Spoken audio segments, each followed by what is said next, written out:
मुझसे मोहब्बत का इजहार करता,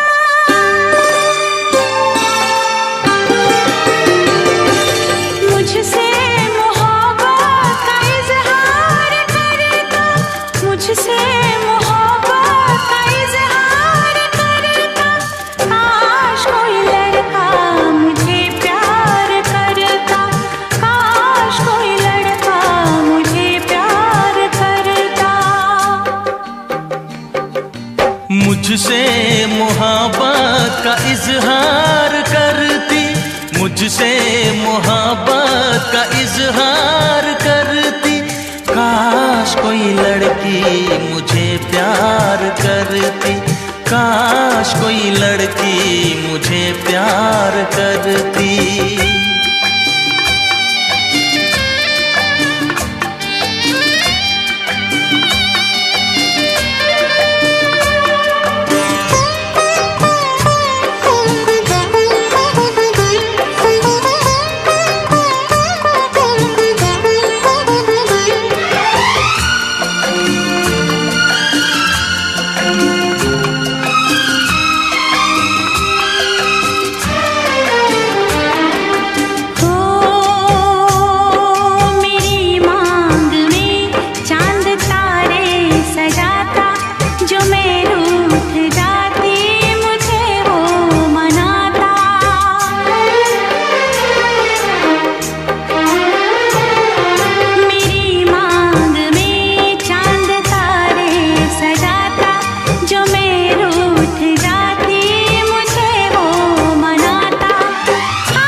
मुझसे मोहब्बत का इजहार करती, मुझसे मोहब्बत का इजहार करती।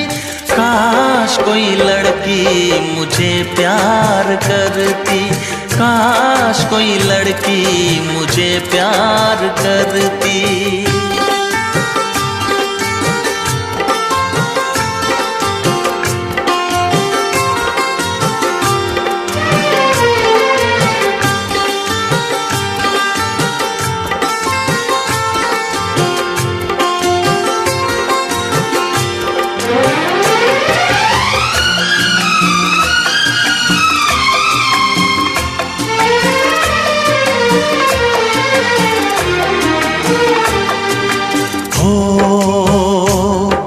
वो बेचैन होती, मैं बेताब होता, निगाहों में उसकी मेरा ख्वाब होता।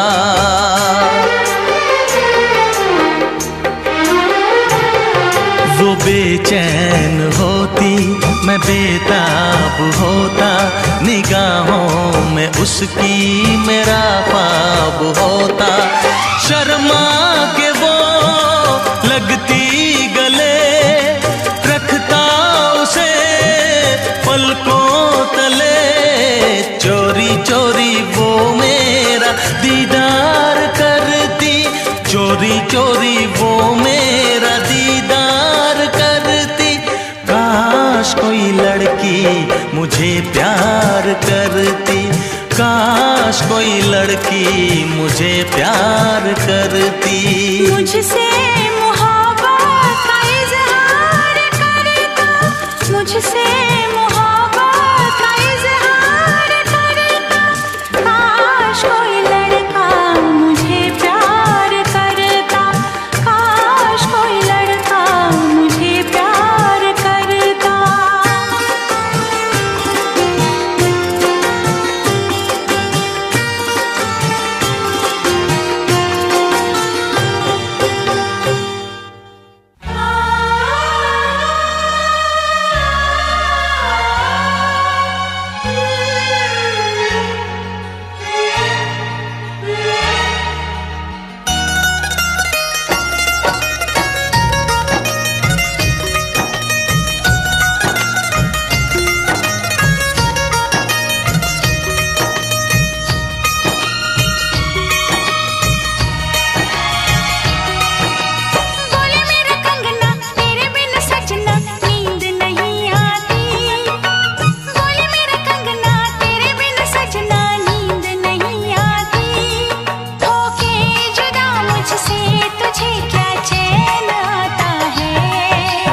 रात तड़पता हूँ, मिलने को तरसता हूँ। दिन रात तड़पता हूँ, मिलने को तरसता हूँ। बोले मेरा कंगना तेरे बिन सजना नींद नहीं आती। बोले मेरा कंगना तेरे बिन सजना नींद नहीं आती। होके जुदा मुझसे तुझे क्या चैन आता है। दिन रात तड़पता हूँ, मिलने को तरसता हूँ। दिन रात तड़पता हूँ, मिलने को तरसता हूँ।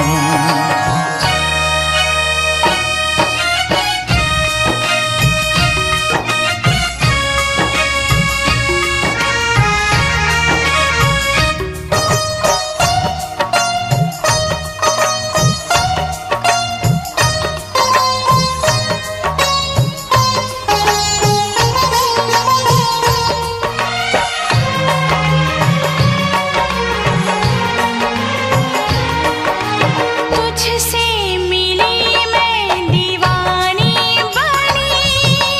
तू मेरे सपनों की रानी बनी।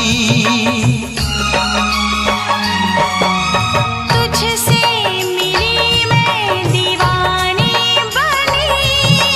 तू मेरे सपनों की रानी बनी। आए सनम प्यार करने के दिन।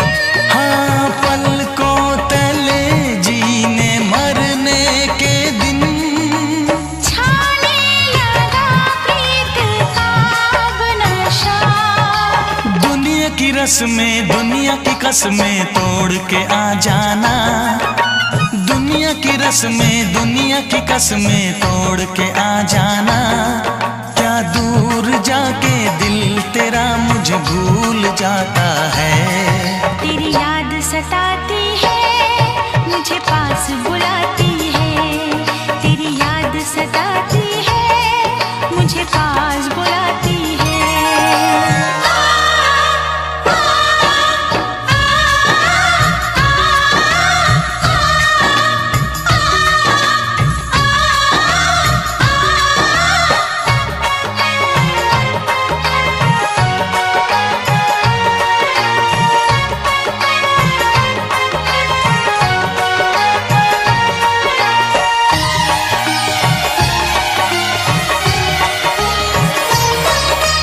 चेहरे से अब आंख हटती नहीं। तेरे बिना रात कटती नहीं। चेहरे से अब आंख हटती नहीं। तेरे बिना रात कटती नहीं। कोई भी जाने ना हालत मेरी। पागल बना देगी चाहत तेरी। इस बेकरारी में आए मजा। धक धक धड़के जिया मोर तड़पे दर्द बढ़ा जाए। धक धक धड़के जिया मोर तड़पे दर्द बढ़ा जाए। ये प्यार क्या तुझको भी रातों को जगाता है। बेताब सा रहता हूँ, हर दर्द में सहता हूँ। बेताब सा रहता हूँ, हर दर्द में सहता हूँ। बोले मेरा कंगना तेरे बिन सजना नींद नहीं आती। बोले मेरा कंगना तेरे बिन सजना नींद नहीं आती। होके जुदा मुझसे तुझे क्या चैन आता है। दिन रात तड़पता हूँ, मिलने को तरसता हूँ। दिन रात तड़पता हूँ, मिलने को तरसता हूँ।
धरती मन मधुबन से ये संदेशा लाई है, दो सांसों की दो रूहों की आज मिलन रुत आई है।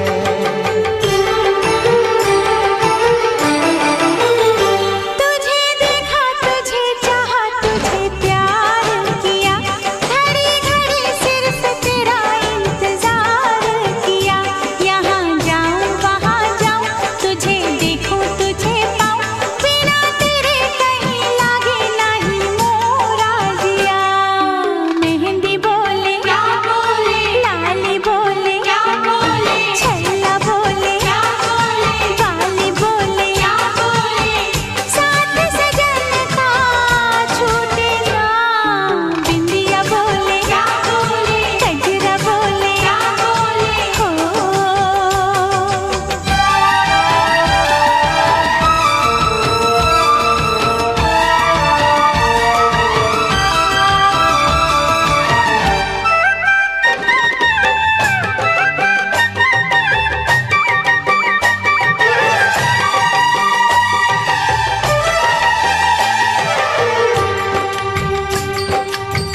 मेरे इस मन के मंदिर में तेरा रूप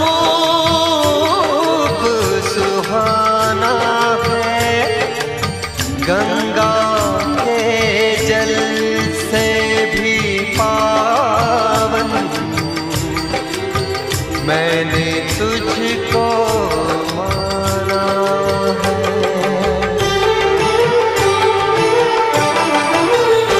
तेरे लिए दुआ मांगूं सुबह शाम पिया, मेरे होठों पे है बस तेरा नाम पिया। तेरे ख्वाबों को सजाऊं, तुझे आँखों में छुपाऊं, नहीं आए मुझे दूजा कोई काम पिया। चूड़ी बोले क्या बोले, कंगना बोले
किसी को दिल नहीं देना, किसी को दिल नहीं देना। ये इश्क है क्या एक रोग बुरा, ये इश्क है क्या एक रोग बुरा। ना भूख लगे ना प्यास लगे कोई दर्द हो सह लेना। किसी को दिल नहीं देना, किसी को दिल नहीं देना, किसी को दिल नहीं देना, किसी को दिल नहीं देना।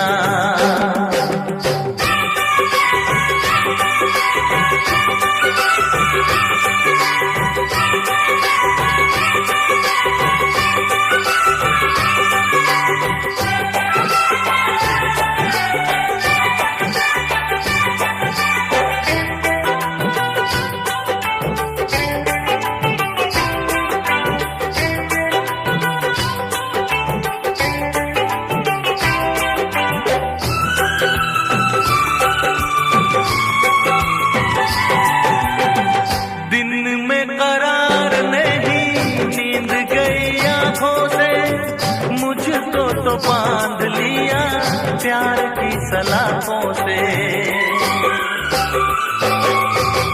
दिन में करार नहीं नींद गई आंखों से, मुझको तो बांध लिया प्यार की सलाखों से। अब ना जी लागे क्या होगा आगे, कटती ना रातें, झूठी है बातें, सारे दुखों का साथी यही है दवा। ये इश्क है क्या एक रोग बुरा, ये इश्क है क्या ओ एक रोग बुरा। ना भूख लगे ना प्यास लगे कोई दर्द हो सह लेना। किसी को दिल नहीं देना, किसी को दिल नहीं देना, किसी को दिल नहीं देना, किसी को दिल नहीं देना।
छोड़ो लगती हो पागल, देखो करो ना मुझसे ऐसी खता। एक रोग बुरा, एक रोग बुरा। ना प्यास लगे किसी को दिल नहीं देना, किसी को दिल नहीं देना, किसी को दिल नहीं देना, किसी को दिल नहीं देना, किसी को दिल नहीं देना, किसी को दिल नहीं देना, किसी को दिल नहीं देना, किसी को दिल नहीं देना।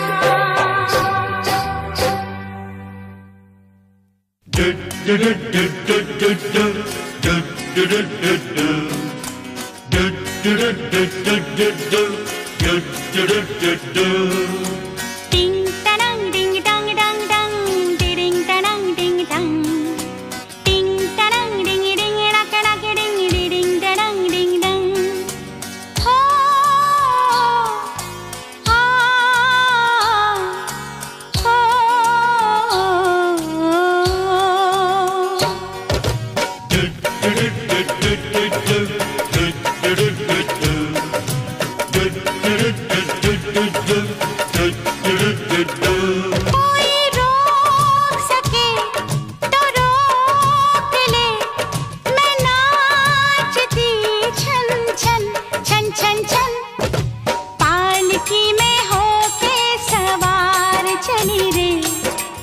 मैं तो अपने साजन के द्वार चली रे, पालकी में होके सवार चली रे, मैं तो अपने साजन के द्वार चली रे। कोई रोक सके तो रोक ले, मैं नाचती छन छन छन छन छन, पालकी में होके सवार चली रे, मैं तो अपने साजन के द्वार चली रे। टिंग तरंग डिंग डंग डंग डंग, टिरिंग तरंग डंग डंग।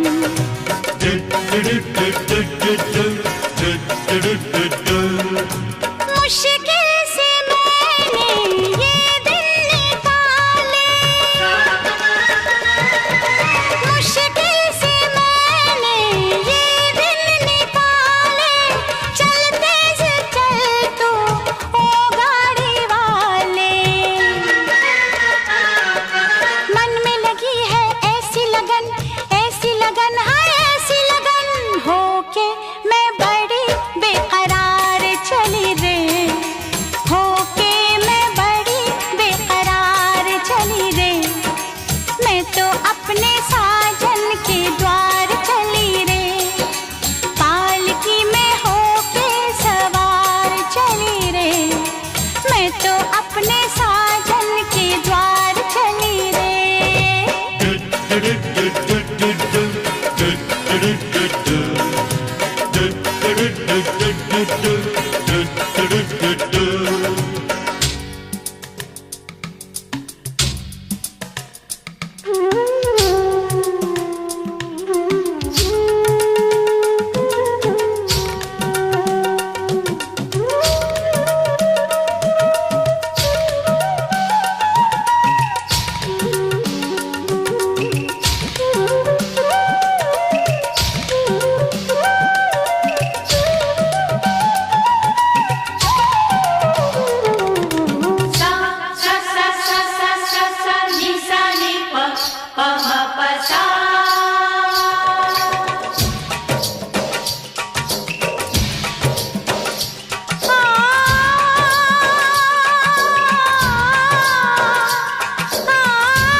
नीरे ताना ना ना नीरे ना, नीरे ताना ना ना नीरे ना।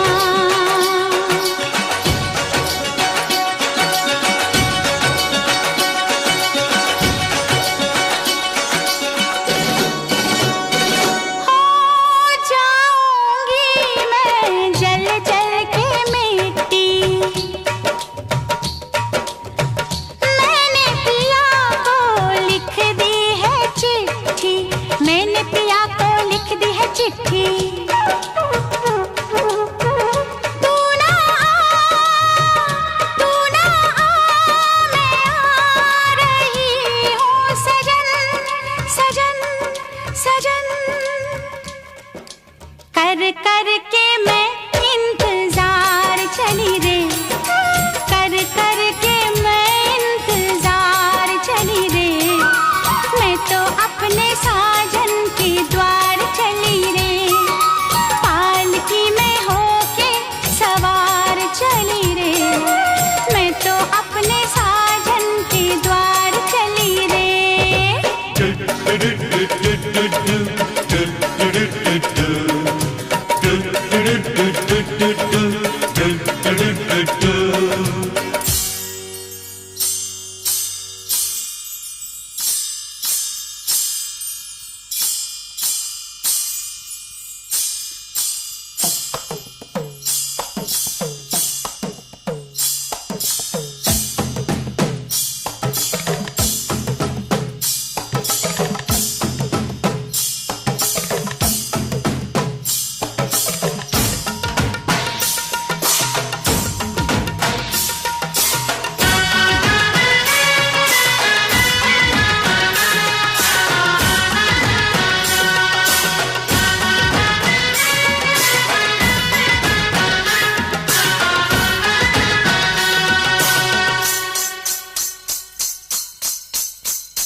तो अपने साजन के द्वार चली रे, पालकी में होके सवार चली रे।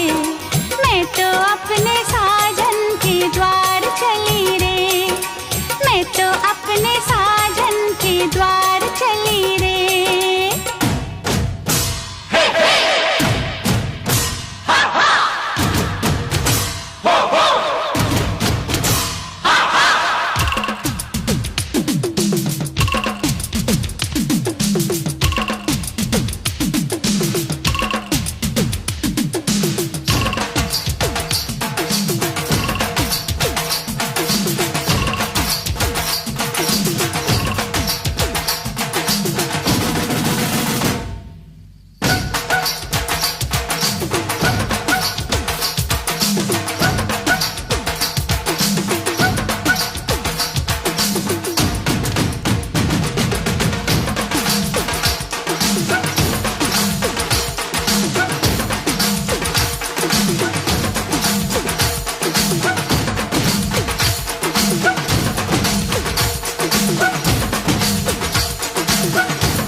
की नजर, जब तक ना पड़े आशिक की नजर, सिंगार अधूरा रहता है घूंघट की आड़ से दिलबर का।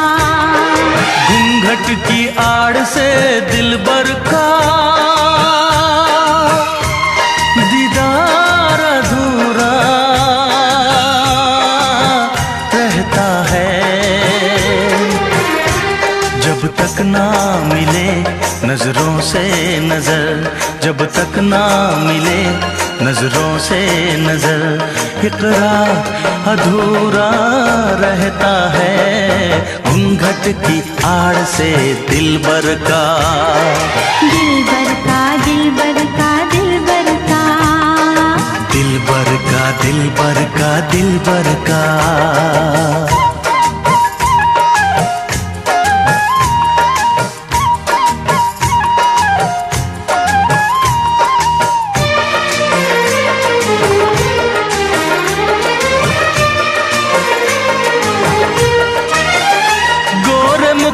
से घुंघटा हटाने दे, घर अपने मिलन की तो आने दे, मेरे दिल पे नहीं मेरा काबू है, कुछ नहीं ये तो चाहत का जादू है, बढ़ती ही जाती है सनम प्यार की ये बेखुदी हो। दो प्रेमियों के ना मिलने से संसार अधूरा रहता है, जब तक ना पड़े आशिक की नजर, जब तक ना पड़े आशिक की नजर, सिंगार अधूरा रहता है घूंघट की आड़ से दिलबर का।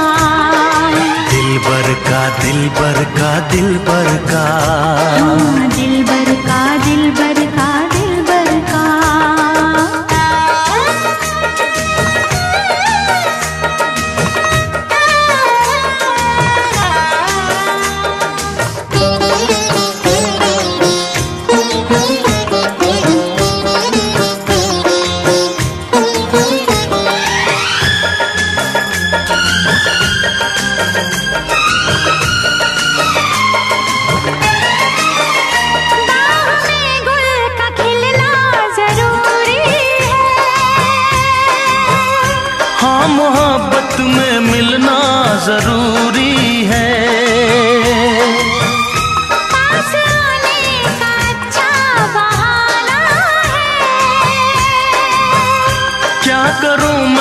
के मौसम दीवाना है।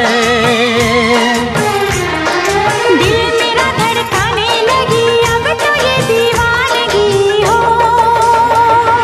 बिना किसी यार के जाने जा ये प्यार अधूरा रहता है। जब तक ना मिले नजरों से नजर, जब तक ना मिले नजरों से नजर, इकरार अधूरा रहता है।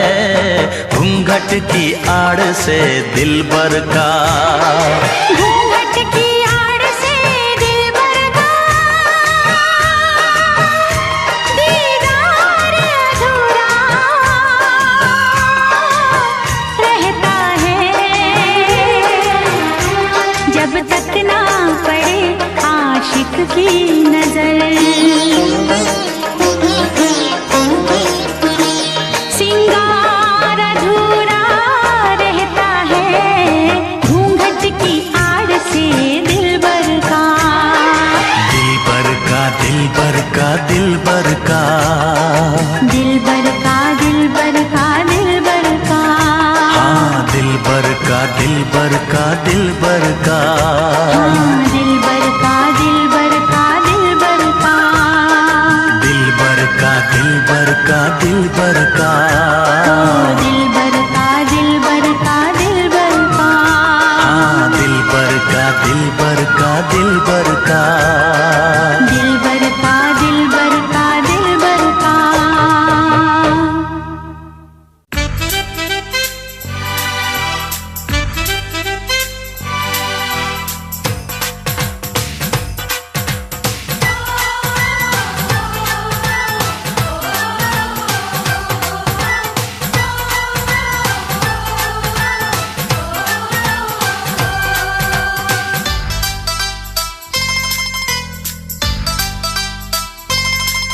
मुझे दिल का रोग लगा के तन मन के तार हिला के, मुझे दिल का रोग लगा के तन मन के तार हिला के, तू लखा वाली जान ले गया, तू लखा वाली जान ले गया। मुझे अपने गले लगा के सोए अरमान जगा के, मुझे अपने गले लगा के सोए अरमान जगा के, तू लखा वाली जान ले गया, तू लखा वाली जान ले गया।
मकाम कर दिया।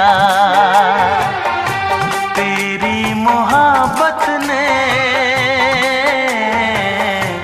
दिल में मकाम कर दिया।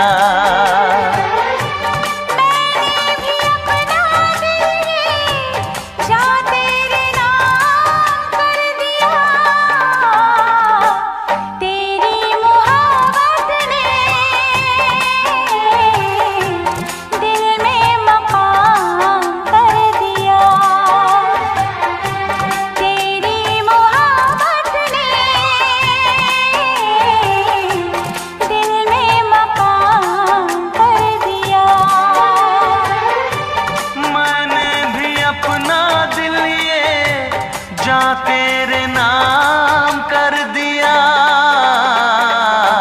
तेरी मोहब्बत ने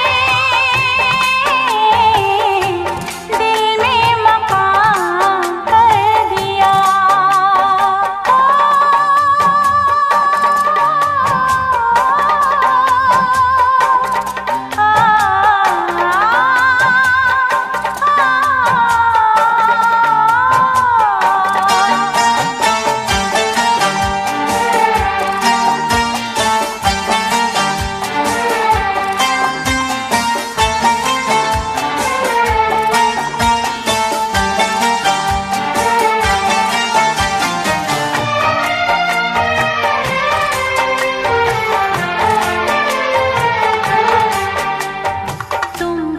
जानो कितने दिन रात गुजारी मैंने तारे गिन गिन। तुम क्या जानो कितने दिन रात गुजारी मैंने तारे गिन गिन। याद तुम्हारी आती है, मेरी नींद चुराती है। चैन मेरा लेके तूने मुझको बेचैन किया। तेरी मोहब्बत ने दिल में मकाम कर दिया। मैंने भी अपना दिल ये जा तेरे नाम कर दिया। तेरी मोहब्बत ने दिल में मकाम कर दिया।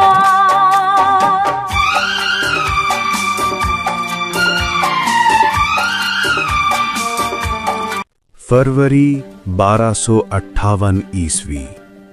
दरियाए दजला जो सदियों से इल्म का पानी बहाता आया था, उस दिन सुर्ख हो गया।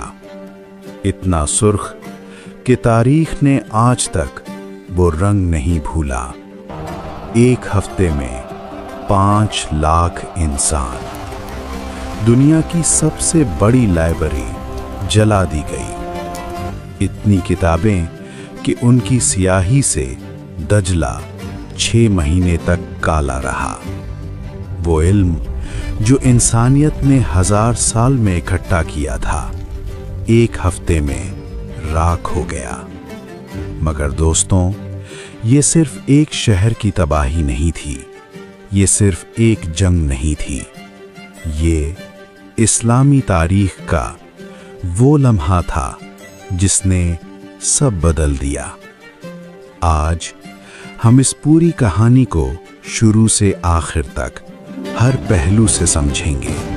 चंगेज खान कौन था, बगदाद क्या था, हलाकू क्यों आया, खलीफा ने गलती कहाँ की, और इस सब के बाद इस्लामी दुनिया के साथ क्या हुआ। आज की ये डॉक्यूमेंट्री शायद आपको वो तारीख बताएगी जो किसी ने इस तरह नहीं बताई। गौर से सुनिए, क्योंकि हर लफ्ज हमारी अपनी कहानी है। पहले बगदाद को जानिए, असली बगदाद को, वो बगदाद जो 762 ईस्वी में खलीफा अबू जाफर अल-मंसूर ने बसाया था। उसने इसे नाम दिया मदीनतुस्सलाम, अमन का शहर। दोस्तों, जब आज हम बगदाद का नाम सुनते हैं तो जहन में आता है जंग, तबाही, धमाके। मगर एक वक्त था जब बगदाद का नाम सुनते ही दुनिया के उलमा की आंखें चमक जाती थीं। 8वीं और 9वीं सदी में बगदाद दुनिया का सबसे बड़ा शहर था। आबादी थी 10 लाख से ज़्यादा। जब यूरोप में लोग बीमारियों का इलाज नहीं जानते थे, जब वहाँ न अच्छी सड़कें थीं, न अच्छे घर, न सफाई, न इल्म, तब बगदाद में दुनिया का पहला अस्पताल था जहाँ मरीजों का मुफ्त इलाज होता था। दुनिया की पहली फार्मेसी थी, दुनिया की पहली मुनज़्ज़म यूनिवर्सिटी थी। बगदाद की गलियों में इब्ने सीना जैसे डॉक्टर चलते थे, अल ख़वारिज़मी जैसे रियाज़ीदान, जिनके बिना आज आपका मोबाइल, आपका कंप्यूटर कुछ भी काम ना करता, क्योंकि अल ख़वारिज़मी ने वो इल्म इजाद किया जिसे आज हम अलजेब्रा कहते हैं। इसके नाम से एल्गोरिथम बना जो आज दुनिया की हर टेक्नोलॉजी की बुनियाद है। अल बैरूनी ने ज़मीन का कुतुर नापा 1000 साल पहले इतनी दुरुस्तगी से कि आज की जदीद साइंस उससे सिर्फ चंद किलोमीटर का फ़र्क पाती है। और इब्नुल हैथम ने रोशनी के उसूल दरियाफ्त किए जिन पर आज का कैमरा, आज की आँख का इलाज सब कायम है। और ये सब सिर्फ चंद नाम हैं। बगदाद ने ऐसे सैकड़ों अबकरी पैदा किए थे।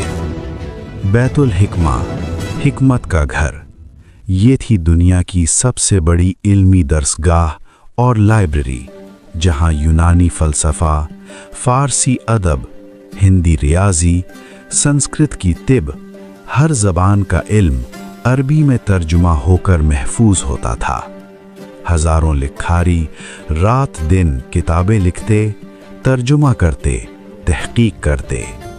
ये था वो बगदाद जिसे हम खो देंगे इस कहानी के आखिर में। अब्बासी खिलाफत 750 ईस्वी में कायम हुई।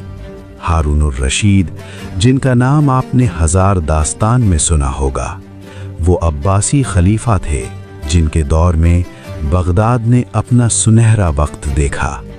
उनके दौर में बगदाद में रात को भी रोशनी थी, सड़कें पुख्ता थीं, पानी का निज़ाम था, इल्म था, अमन था। मगर ये उरूज हमेशा नहीं रहा। 9वीं सदी के बाद से अब्बासी खिलाफत आहिस्ता आहिस्ता कमज़ोर होती गई। खुलफा असल ताकत खो बैठे। सिपाह सालार खुलफा को अपनी मर्जी की कठपुतली बनाते रहे। वज़ीर साजिशों में लगे रहे। कबाइल आपस में लड़ते रहे। और जब कोई कौम अंदर से कमज़ोर हो जाए तो बाहर से तूफ़ान आने में देर नहीं लगती। वो तूफ़ान मंगोलिया के मैदानों में पल रहा था। 1162 ईस्वी मंगोलिया के बर्फीले मैदानों में एक बच्चा पैदा हुआ जो आगे चलकर तारीख का रुख हमेशा के लिए बदल देगा। उसका नाम था तैमूजिन। बचपन में बाप मारा गया, कबीले ने धोखा दिया, खुद को गुलामी में पाया, मगर तैमूजिन टूटा नहीं। सालों की जद्दोजहद के बाद उसने मंगोल कबाइल को पहली बार एक झंडे के तले इकट्ठा किया और 1206 में उसे लक़ब मिला चंगेज़ खान, यानी तमाम हुक्मरानों का हुक्मरान। दोस्तों, चंगेज़ खान को समझना ज़रूरी है क्योंकि इसे समझे बगैर बगदाद की तबाही समझ में नहीं आती। चंगेज़ खान सिर्फ एक बादशाह नहीं था, वो एक सिस्टम था, एक मशीन था। उसने मंगोल फौज को दुनिया की सबसे मुनज़्ज़म और सबसे खौफनाक फौज बनाया। उसकी 3 हिकमतें अमलियाँ थीं। पहली, हथियार डालो तो अमन, मुज़ाहमत करो तो सफाया। दूसरी, जो कौम मुज़ाहमत करे उसे इतनी बुरी तरह तबाह करो कि अगली कौम खुद सरेंडर कर दे। तीसरी, दुश्मन की सबसे कीमती चीज़ उसका इल्म, उसकी तहजीब पहले तबाह करो। यही 3 उसूल आगे चलकर बगदाद पर जाहिर होंगे। 1227 में चंगेज खान मर गया, मगर उसकी सल्तनत मरी नहीं। उसके बेटों और पोतों ने इस सल्तनत को मजीद फैलाया, यहाँ तक कि ये तारीख की सबसे बड़ी ज़मीनी सल्तनत बनी। एशिया से मशरक़ी यूरोप तक, बहराए रूम से बहराए जनूबी चीन तक। और इस सल्तनत की अगली नज़र मुस्लिम दुनिया पर थी और इसका निशाना था बगदाद। चंगेज़ खान का पोता हलाकू खान, ये वो शख्स था जो बगदाद लेकर आएगा उस तबाही को जो तारीख ने पहले नहीं देखी थी। हलाकू एक पेचीदा शख्सियत था। उसकी माँ एक ईसाई औरत थी, उसकी बीवी डोकुस खातून भी ईसाई थी और उसका ईसाई दुनिया से गहरा ताल्लुक़ था। मुअर्रिखीन लिखते हैं कि हलाकू की इस्लाम दुश्मनी सिर्फ फतह की ख्वाहिश नहीं थी, उसमें मजहबी नफरत भी शामिल थी। 1253 में हलाकू खान को उसके भाई मंके खान ने एक मिशन दिया, मुस्लिम दुनिया को फतह करो, अब्बासी खिलाफत को ख़त्म करो और बगदाद को मंगोल सल्तनत में शामिल करो। हलाकू ने 1,50,000 से ज़्यादा फौजी इकट्ठा किए और मशरिक की तरफ मार्च शुरू किया। रास्ते में उसने एक के बाद एक मुस्लिम इलाके फतह किए। ईरान के हशीशी, जिन्हें दुनिया असासिन्स कहती है, पहाड़ों में अपने किलों में मजबूत बैठे थे। हलाकू ने इन सब को एक एक करके तबाह कर दिया और फिर हलाकू का रुख मुड़ा बगदाद की तरफ। बगदाद में उस वक्त तख्त पर बैठा था अल-मुस्तासिम बिल्लाह, अब्बासी खिलाफत का 37वां और आखिरी खलीफा। दोस्तों, एक सवाल पूछना चाहता हूँ। अगर कोई तूफान तुम्हारी तरफ आ रहा हो और तुम्हारे पास वक्त हो तैयारी का, तो क्या तुम गफलत में सो जाओगे? अल-मुस्तासिम बिल्कुल यही कर रहा था। मुअर्रिख इब्न अल-अलक़मी, जो खुद खलीफा का वज़ीर था, लिखता है कि अल-मुस्तासिम शायरी में दिलचस्पी रखता था, मौसीकी का शौकीन था, मगर सियासत और फ़ौज से उसे कोई लगाव नहीं था। बगदाद की फ़ौज, जो कभी लाखों में थी, उस वक्त सिर्फ चंद हज़ार तक सिमट चुकी थी और दरबार में वो वज़ीर थे जिनकी अपनी सियासत थी, अपने मफादात थे। कुछ तो, और ये सुनकर दिल डूब जाता है, कुछ तो हलाकू से खुफिया राब्ते में थे। ये वही वज़ीर थे जो खलीफा के कान में ये कहते थे, हुजूर, मंगोल इतने ताकतवर नहीं, हमें इनसे डरने की ज़रूरत नहीं, अगर वो आए भी तो हम मुकाबला करेंगे। और खलीफा सुनता रहा, मानता रहा।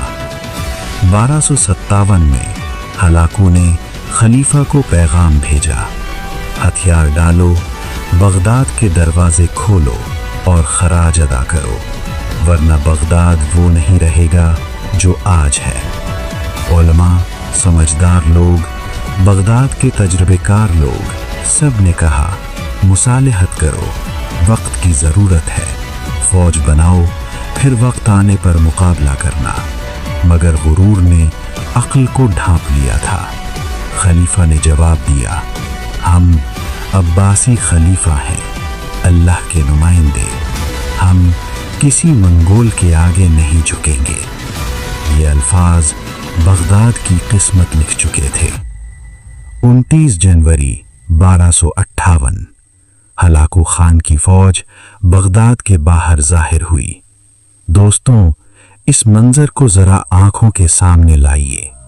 दरियाए दजला के दोनों किनारों पर जहां तक नजर जाए, मंगोल फौज, खैमे, घोड़े, हथियार, जंगी मशीनें।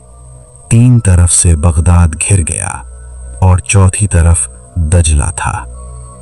हलाकू ने वो जंगी मशीनें इस्तेमाल की जो उस दौर में सबसे जदीद थीं, मंजनीक, आतिशगीर मादे, और वो चीनी इंजीनियर जिन्हें वो साथ लाया था, खास तौर पर बगदाद की दीवारें तोड़ने के लिए। बगदाद की फौज ने मुकाबला किया, बहादुरी से लड़ी, मगर तादाद में फर्क बहुत बड़ा था। 12 दिन तक बगदाद ने मुजाहिमत की। 10 फरवरी 1258 बगदाद की दीवारें टूट गईं। मंगोल फौज अंदर आ गई और जो हुआ उसके बाद वो इंसानी तारीख के स्याह तरीन सफ़हात हैं। दोस्तों, जो मैं अब बयान करने वाला हूँ वो पढ़ना भी मुश्किल है, सुनना भी मुश्किल है, मगर ये तारीख है और तारीख आंखें बंद करके नहीं, खुली आंखों से देखनी पड़ती है। हलाकू ने बगदाद में दाखिल होते ही एक हुक्म दिया, कोई जिंदा ना रहे। मंगोल फौज गलियों में फैल गई, घरों में घुसी, मस्जिदों में, मदरसों में, बाजारों में, हर जगह। मौरखीन रशीदुद्दीन लिखते हैं कि 7 दिन तक ये सिलसिला जारी रहा। इब्न कसीर लिखते हैं कि मैंने जो तारीख में पढ़ा वो लिखते हुए कलम कांपता है।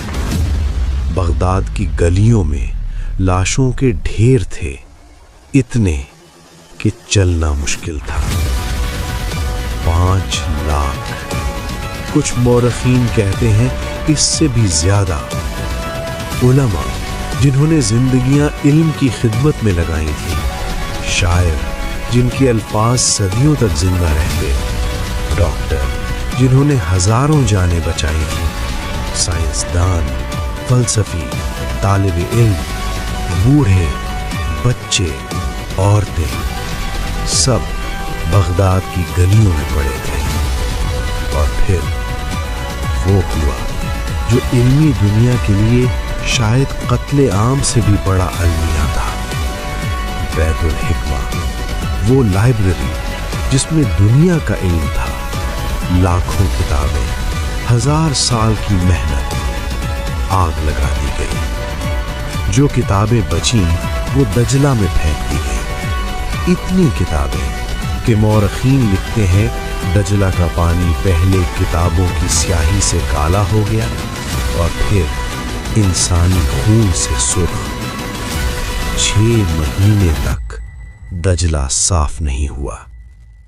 दोस्तों, सोचिए, वो इल्म जो जाया हुआ, अगर आज होता तो शायद आज तिब में, आज साइंस में, आज इंसानियत में हम कहाँ होते। इब्न कसीर ने लिखा कि उस दिन जो इल्म जाया हुआ वो क़यामत तक वापस नहीं आ सकता।